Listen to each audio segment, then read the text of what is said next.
ఇప్పుడు మనం balancing symbols or delimiter matching concept చూద్దాము. సో స్టాక్ అప్లికేషన్స్లో మనకి మేజర్గా 3 అప్లికేషన్స్ ఉన్నాయి. Infix to postfix conversion, postfix evaluation and balancing symbols. So ఇప్పుడు మనం బ్యాలెన్సింగ్ సింబల్ చూద్దాము. సో దీని యొక్క మేజర్ ఆబ్జెక్టివ్ ఏంటంటే, the objective of this application is to check the symbols such as left parenthesis, right parenthesis, left curly brace, right curly brace, left square bracket and right square bracket are matched or not. That means every left parenthesis, brace and square bracket must have its right counterpart. అంటే ఒక expression ఇలా ఉందమ్మా, left parenthesis, left curly brace, right curly brace, right parenthesis. So ఇట్లా ఒక expression ఇచ్చి అది balanced ఎక్స్ప్రెషనా కాదా అని చెప్పి చెక్ చేయమంటారు. సో ఫస్ట్ ఇక్కడ మనం ఏది ఓపెన్ చేసాము, లెఫ్ట్ parenthesis ఓపెన్ చేసాము, next left curly brace open చేసాము. ఏదైతే లాస్ట్ క్లోజ్ చేసామో ఫస్ట్ దాన్నే క్లోజ్ చేయాలి. So right curly brace close చేసాము, తర్వాత రైట్ parenthesis క్లోజ్ చేసాము. So we can say that this is a balanced expression. Okay, let's take another example. Left parenthesis, left square bracket, right parenthesis, right square bracket. Is it a valid expression are not? ఇక్కడ మనం లాస్ట్లో దేన్ని open చేసాము, left square bracket open చేసాము. కాబట్టి first మనం right square బ్రాకెట్ని close చేయాలి. But ఇక్కడ మనం ఏం చేసాము, parenthesisని క్లోజ్ చేసాము. So this is not a valid expression. So దానికి ఒక అల్గారిథం ఉంటుంది. సో ఫస్ట్ అల్గారిథం చూద్దాము, తర్వాత ఎగ్జాంపుల్ చూద్దాము, తర్వాత ప్రోగ్రామ్ చూద్దాము. So make an empty stock. So first మనం ఒక ఎంప్టీ స్టాక్ తీసుకోవాలి. Read N expression from left to right. So ఇక్కడ మనం ఎక్స్ప్రెషన్ ఒక స్ట్రింగ్ కింద తీసుకుంటాము. కాబట్టి ఫస్ట్ క్యారెక్టర్ యొక్క ఇండెక్స్ 0 అవుతుంది, లాస్ట్ క్యారెక్టర్ యొక్క ఇండెక్స్ నల్ అవుతుంది. If the reading character is opening symbol then push it on to the stack. So opening symbol అంటే ఏంది, it may be either left parenthesis కావచ్చు, లెఫ్ట్ కర్లీ బ్రేస్ కావచ్చు, left square bracket కావచ్చు. దీన్ని మనం opening symbols అంటాము. Opening symbol అయితే దాన్ని మనం ఏం చేయాలంటే స్టాక్లోకి పుష్ చేయాలి. If the reading symbol is a closing symbol అయితే మనం ఇవన్నీ చెక్ చేయాలి. ఓకే, క్లోజింగ్ సింబల్ అయినప్పుడు స్టాక్ కనుక ఎంటీ అయితే we have to report it as unbalanced expression. అంతే కదా, మనం ఒక క్లోజింగ్ సింబల్ని సపోజ్ ఒక క్లోజింగ్ సింబల్ ఇది ఉందనుకోండి, బట్ అప్పుడు మనం మస్ట్ అండ్ షుడ్గా స్టాక్లో కరస్పాండింగ్ ఓపెనింగ్ సింబల్ ఉండాలి.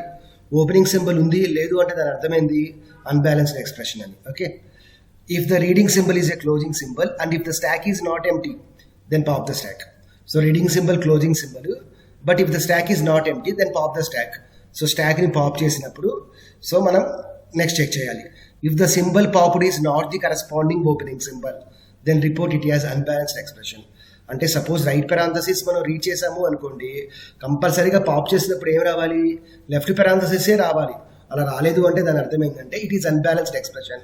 అదేవిధంగా రైట్ స్క్వేర్ బ్రాకెట్ రీడ్ చేసాం అనుకోండి, పాప్ చేసినప్పుడు మస్ట్ అండ్ షుడ్గా లెఫ్ట్ స్క్వేర్ బ్రాకెటే రావాలి. అలా రాలేదనుకోండి it is unbalanced expression.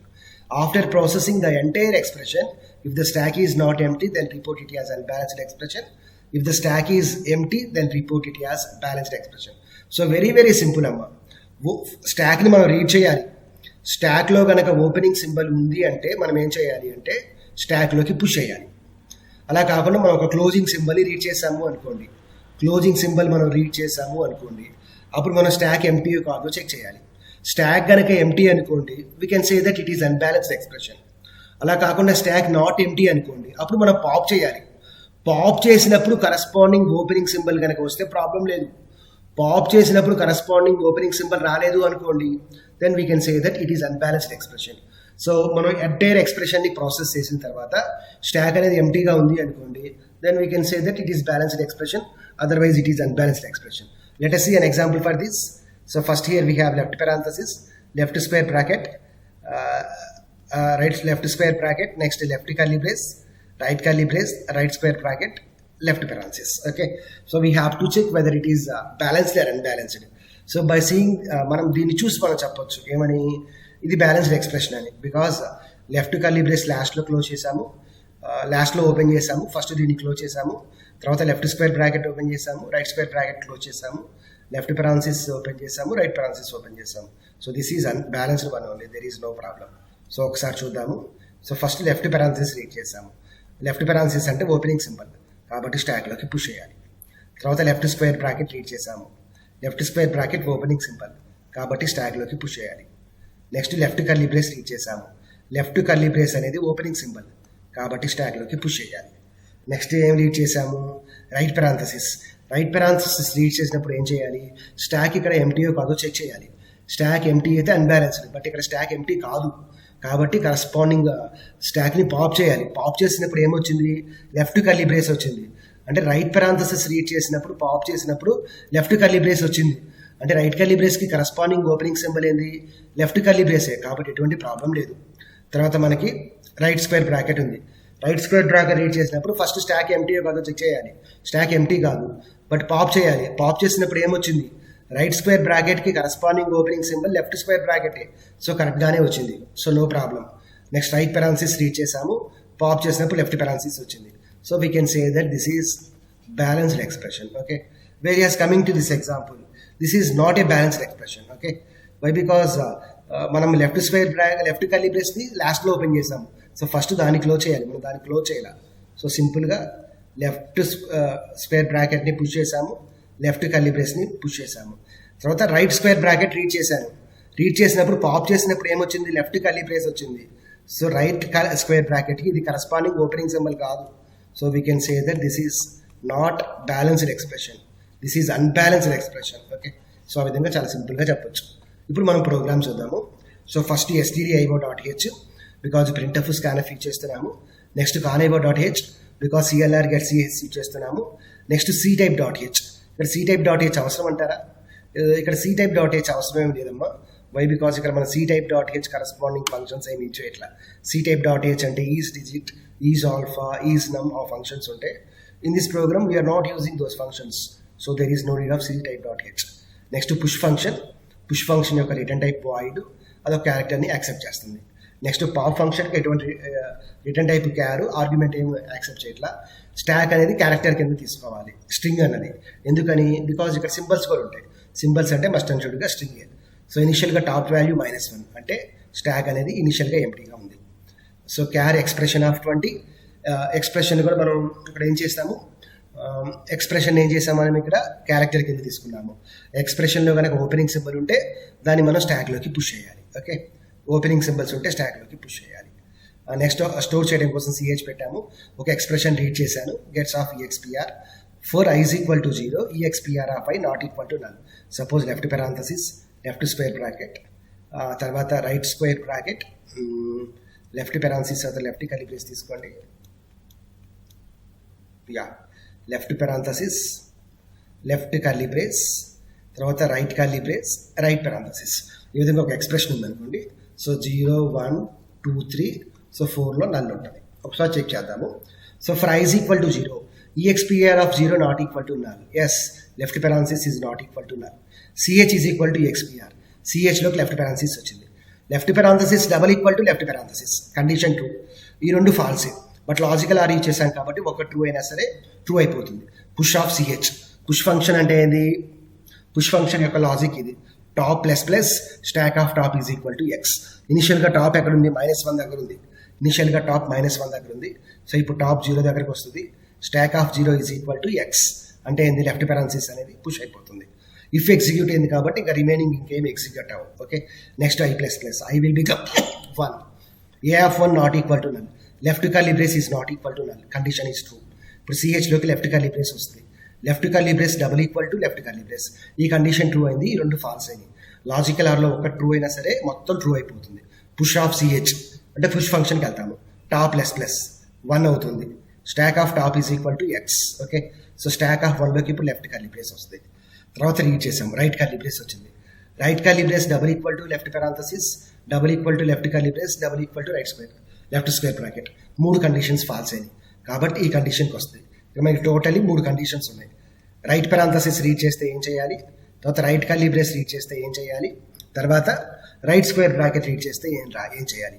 So ఒక్కటి మనం పర్ఫెక్ట్గా ఉంటే చాలు, మిగతా రెండు యాజ్ ఇట్ ఈస్గా రాసేయచ్చు. సపోజ్ ఇక్కడ మనం రైట్ మనం రీడ్ చేసింది ఏంది, రైట్ కర్లీ బ్రేస్ కాబట్టి కండిషన్ ఫాల్స్ అయిపోయింది. సో నెక్స్ట్ కండిషన్ ఎగ్జిక్యూట్ అవుతుంది. Right curly brace double equal to right curly brace, condition is 2.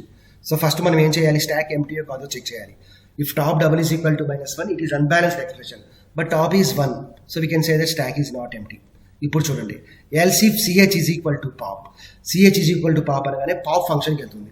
Pop ఫంక్షన్లో ఏం రాసాము, return stack of top next top minus minus. ఇది పోస్ట్ డిక్రిమెంట్ కాబట్టి first return అయింది, తర్వాత డిక్రిమెంట్ అయింది. So first return stack of top అయింది. So stack of top అంటే ఎంత, స్టాక్ ఆఫ్ 1. స్టాక్ ఆఫ్ 1లో ఏముంది, లెఫ్ట్ కర్లీ బ్రేస్ ఉంది. ఈ లెఫ్ట్ కర్లీ బ్రేస్ అనేది రిటర్న్ అవుతుంది. ఇక్కడ లెఫ్ట్ కర్లీ బ్రేస్ వస్తుంది. ఇప్పుడు సిహెచ్లోకి left curly brace is not equal to left curly brace, left curly brace not equal to left curly brace, left curly brace is not equal to left curly brace. Yes, left curly brace is equal to కాదు కదా, left curly brace not equal to left curly brace అనేది condition false. False కాబట్టి ఏమవుతుంది, ఈ లూప్లోంచి బయటకు వచ్చేస్తుంది. తర్వాత top minus minus అయింది. ఇప్పుడు టాప్లో ఎంత వస్తుంది, ప్రీవియస్గా 1 ఉంది, ఇప్పుడు టాప్లో 0 వస్తుంది. అదే కదా మనం చేయాల్సింది. రైట్ కర్లీ బ్రేస్ కనుక రీచ్ చేసినప్పుడు కరస్పాండింగ్ లెఫ్ట్ కర్లీ బ్రేస్ వస్తే మనం ప్రాబ్లం లేదు, కరస్పాండింగ్ రాకపోతేనే ఇది ఎగ్జిక్యూట్ అయింది, అప్పుడు అన్బ్యాలెన్స్డ్ అని మనకు అవుట్పుట్ వస్తుంది. నెక్స్ట్ ఏమైంది, రైట్ కర్లీ బ్రేస్ రీడ్ అయింది. ఇప్పుడు సిహెచ్లోకి ఏమవుతుంది, రైట్ కర్లీ బ్రేస్ వస్తాయి. 3 కండిషన్స్ ఫాల్స్ అయింది కాబట్టి పుష్ ఎగ్జిక్యూట్ అవ్వదు. Right curly brace right parenthesis double equal to right parenthesis, అంతే కదమ్మా. Last one right parenthesis, right parenthesis double equal to right parenthesis, condition true. If top double is equal to -1, but టాప్లో 0 ఉంది, condition is false. ఇప్పుడు right parenthesis is not equal to right parenthesis, condition is false, condition is false. ఇక్కడ మనం pop చేసామమ్మా, pop చేసినప్పుడు ఏమొస్తుంది, left parenthesis వస్తుంది. Pop చేసినప్పుడు ఏమొస్తుంది, లెఫ్ట్ పెరాంథసిస్ వస్తుంది. Left parenthesis is not equal to left parenthesis, condition is false. So కాబట్టి అందులో నుంచి బయటకు వచ్చేస్తుంది. మొత్తం మనం ప్రాసెస్ చేసాము. ప్రాసెస్ చేసిన తర్వాత స్టాక్ ఎంటీగా ఉంది, బికాజ్ ఇక్కడ మనం పాప్ చేసాము. రిటర్న్ స్టాక్ ఆఫ్ టాప్ అంటే ఇది రిటర్న్ అయిపోతుంది. టాప్ మైనస్ మైనస్ అంటే 0 కాస్తే ఇప్పుడు -1 దగ్గరికి వెళ్ళింది. వై, బికాజ్ ఇక్కడ మనం పాప్ ఫంక్షన్ని కాల్ చేసాము. సో ఇప్పుడు ఏమైంది, స్టాక్ ఎంటీగా ఉంది, top double equal to -1. We can say that it is balanced expression. ఇప్పుడు మనం ప్రోగ్రామ్ని మనం రన్ చేద్దాము. సో ఆల్రెడీ నేను టర్బోసీలో టైప్ చేసేసాను. సో ఒకసారి రన్ చేద్దాము, మన ప్రోగ్రామ్ కరెక్టో కాదో. టీసీ టర్బోసీ ఓపెన్ చేయండి అమ్మా. తర్వాత alt F load start.c balanced expression. So already ఈ ప్రోగ్రామ్ మొత్తం నేను నా బ్లాగ్లో పెట్టానమ్మా, డిస్క్రిప్షన్లో లింక్ ఇస్తాను. ఒకసారి డిస్క్రిప్షన్లో మీరు క్లిక్ చేస్తే ఆ బ్లాగ్లోకి వెళ్తారు. ఒకసారి కాపీ పేస్ట్ చేసుకొని ఎగ్జిక్యూట్ చేసి చెక్ చేసుకోండి అమ్మా. Okay, so errors why, because ఇక్కడ మనకి రిటర్న్ టైప్ ఏం పెట్టామంటే మనము క్యారెక్టర్ పెట్టాము, బట్ నేను దీన్ని మార్చలేదు. The return type here is char. So control S compile చేశాను, నో ఎర్రర్స్. నెక్స్ట్ రన్ చేస్తున్నాను, alt R. So left parenthesis, left square curly brace, left square bracket, right square bracket, right curly brace, right parenthesis. So మొత్తం కరెక్ట్గానే ఉందమ్మా. So we're getting the message as balanced expression. ఇంకొక string ఇద్దాము, left parenthesis, left curly brace, right parenthesis, right curly brace. So this is not a balanced expression. So we'll get the message as unbalanced expression. Unbalanced expression and message.